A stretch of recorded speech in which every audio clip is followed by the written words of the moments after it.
Welcome to Garden-Oasis. My name is Sue. I garden in Zone 7A, and in this video, I'm going to show you how you can easily propagate creeping phlox through softwood cuttings. It's important to note that the methods I'm showing you are not zone specific, meaning if you have this plant or are in a zone that this plant grows in, you can use this method. I'm going to make this video as a standalone video just in case you're new to this type of plant and you missed the hardwood cuttings video that came before this one. So first, I'm going to do a quick overview of creeping phlox itself. Then, I'm going to briefly go over the different ways you can propagate creeping phlox. The method you choose will depend on which time of year you will be propagating your phlox. So no matter what time of year it is, there will be a method for you to utilize to get your desired result, which is, of course, lots of free plants. And finally, we'll get down to the business of propagating through softwood cuttings. If you're already familiar with creeping phlox and want to skip the overview, go to this portion of the video, which contains the actual softwood propagation instructions. Creeping phlox is a trailing plant that's great for use on banks, slopes, rock gardens, and along pathways. It looks beautiful on retaining walls as it cascades over the edge. It's fast-growing, deer-resistant, and an evergreen, though the green color will look faded somewhat during winter while it's dormant. This muted look doesn't last long, since as soon as the weather starts to warm in spring, it will flush out with new growth. This new growth will form a flower cluster at the tip of each new branch. These clusters of flowers open in a dense flush in early to mid-spring. Creeping phlox will only bloom right after winter as the flower buds are carried over on last year's growth. Almost anyone can grow creeping phlox as it is hardy from zones 3 to 9. If you can grow it, you can propagate it. I mentioned it in the beginning of this video, but I can't stress it enough. These propagation methods I'm showing you are not zone specific.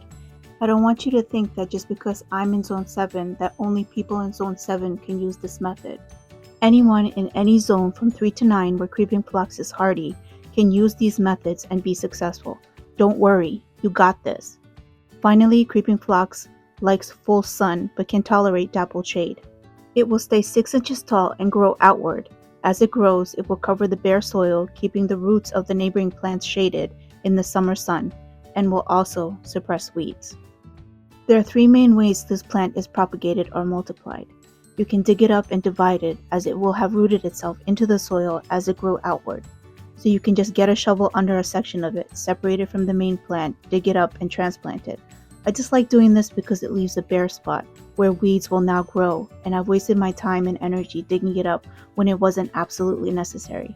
But it is a valid way to get more phlox, as many people do it this way. Division can be done any time, but is best done in late spring after it's flowered, or in fall when the weather is mild. The second method is you can take hardwood cuttings. This is done in late fall to late winter while the plant is dormant.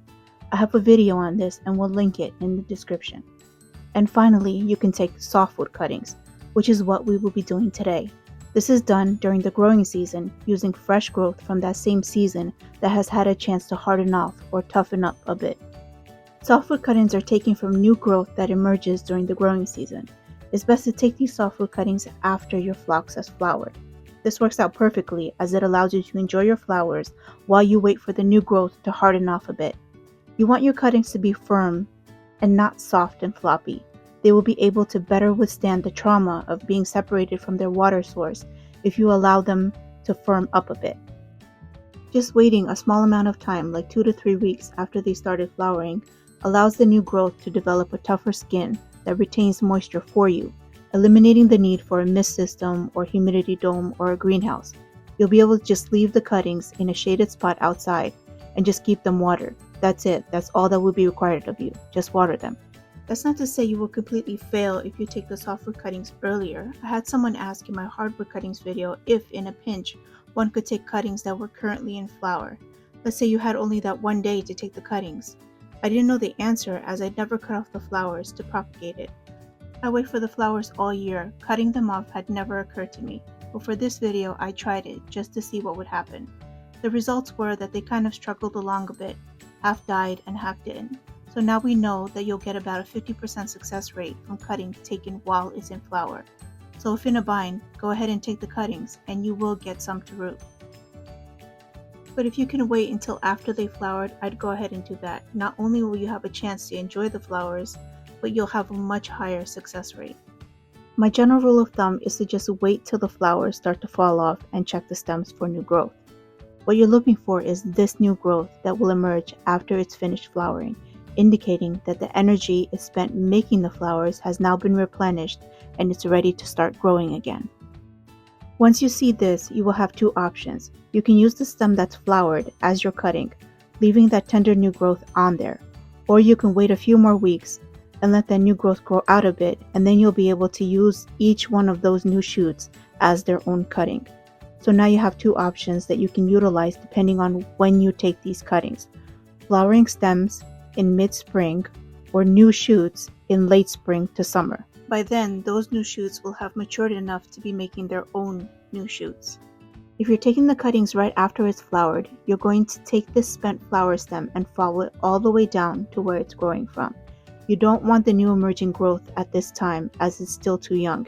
You want the stem that flowered, the one that they're growing from. I'm going to leave a small bit of stem so that the plant will have some nodes to branch out again from. So this whole piece will be my cutting. Now I'm going to go through here and pick out others like it. If you're taking the cuttings at a time when those new branches that were emerging from the flower stem have now grown out a bit and now look like this and are a bit firmer, you can now use those as individual cuttings. As you can see, you can take softwood cuttings all spring and a good portion of summer.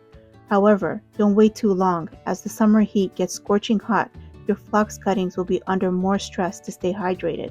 Softwood cuttings taken in the hottest part of summer tend to suffer and dry out before they can root. So it's best to do this when the weather is relatively mild.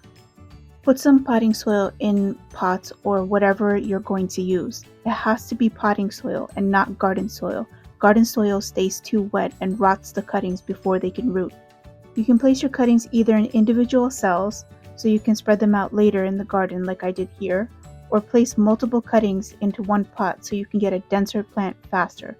Most pots we buy at garden centers are multiple cuttings in one pot to get a denser plant faster to sell. Okay, now that we have our containers and cuttings, whether you're using a spent flower stem or you're doing this later and have taken a non-flowering stem that grew from the flowering stem, you're going to make sure you place it in the soil with the part that was connected to the mother plant going in the soil. These cuttings will be placed into the soil whole without sectioning. All we're going to do is just remove the spent flowers if there are any, so that the cutting doesn't waste any energy trying to make seeds. We want it to focus on making roots. We're also going to pinch off some bottom leaves to make it easier to get into the soil. These cuttings are more fragile than the hardwood cuttings we did earlier. So in order not to break the stem when you're trying to get it in the soil, use a stick to make a hole first, then place the cutting in and firm the soil around it. You don't need rooting hormone for phlox. They already have a good amount of it in the stems. Since creeping phlox are trailing plants, it is in their nature to root wherever they come in contact with soil.